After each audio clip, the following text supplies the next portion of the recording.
Hello and welcome back to my channel. If this is your first time here and you're into photography, video making, tech, gear reviews and drones, start now by subscribing and hitting the bell so you won't miss anything. Long time in lockdown means people getting bored.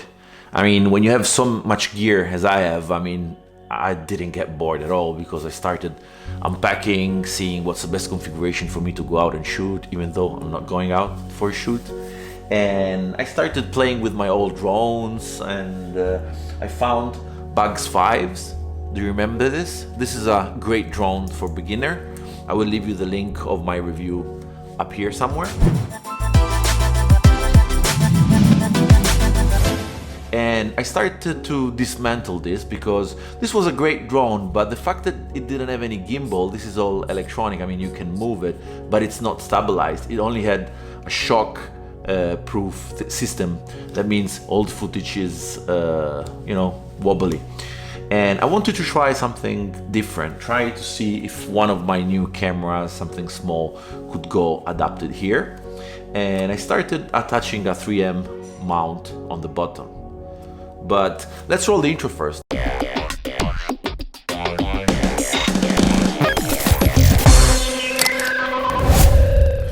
Okay, once the camera was off safely, I can store this somewhere, I started trying what I could apply here, like to tape a camera, like an Insta360 or I don't know. The first idea was to attach the Filmy Palm here. I just got it a couple of weeks ago and I really don't want to risk that. I don't know if this is going to be able to lift that kind of weight. So what I did, I started playing with all my accessories from my old GoPro, and I started, trying different combination, and the best configuration I came out with, it's this one, and this will give me the possibility to have an Insta360 mounted here on the top, on the bottom.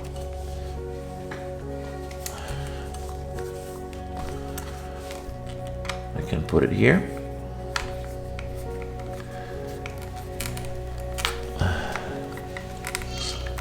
Now my only question is, will it fly with that in the front? Will it be able to take off? I'm a bit scared of trying this because if it crashes, it's gonna break my Insta360. So I think I'm gonna try it with this on first to see how it performs. So without further ado, let's go out and try. Okay, we are outside and it's really windy. I wasn't expecting for this. I'm gonna try flying it with the pouch first because I'm scared it's not gonna take off and it's gonna crash. So let's try it with this and see how it goes, and then eventually we'll try without.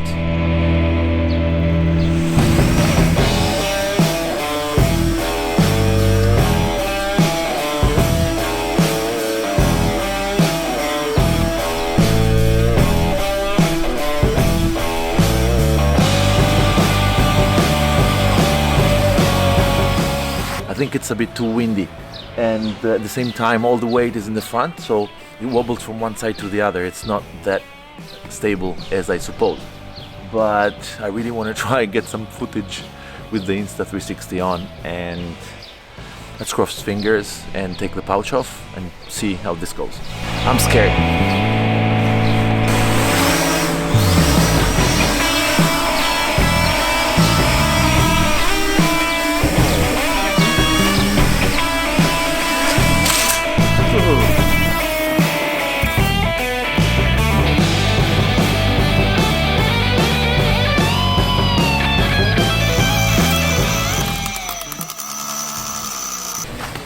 First crash, let's see if we can fly again.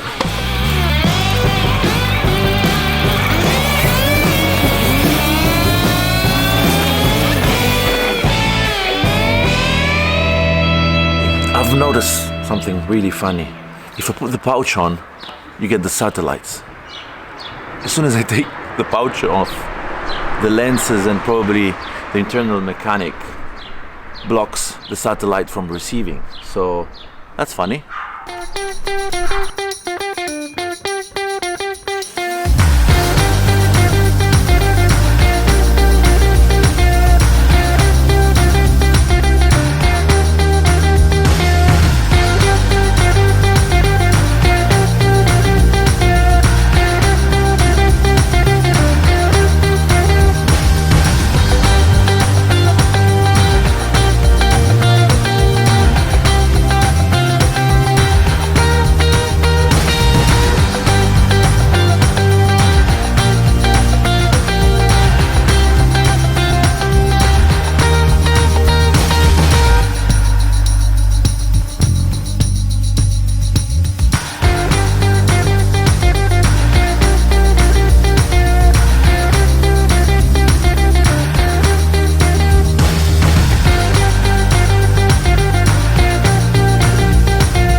no damage so far at the drone, and problem was that all the balance was in the front, so the drone kept compensating with the back motors, and then it ended up flipping over.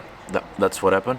I don't know if I got it on those images, but I'm sure I got it on the Insta360 to understand what happened. Let's go and see the footage and close this crazy, stupid, nonsense video. I really have no idea how this worked. I mean, it's a miracle that the Insta360 didn't get scratched. I mean, the lenses are still okay. I was crazy thinking about doing this with the Fimi Palm. Thank God, I'm glad I didn't do that. So it worked, but don't replicate this at home, guys. I mean, you could seriously break your Insta360. Thanks for watching, guys. I really hope you enjoyed this kind of content. I enjoyed myself a lot trying this out. Smash the like button if you did like the video, subscribe if it's kind of content you like, and I'll see you guys on the next video.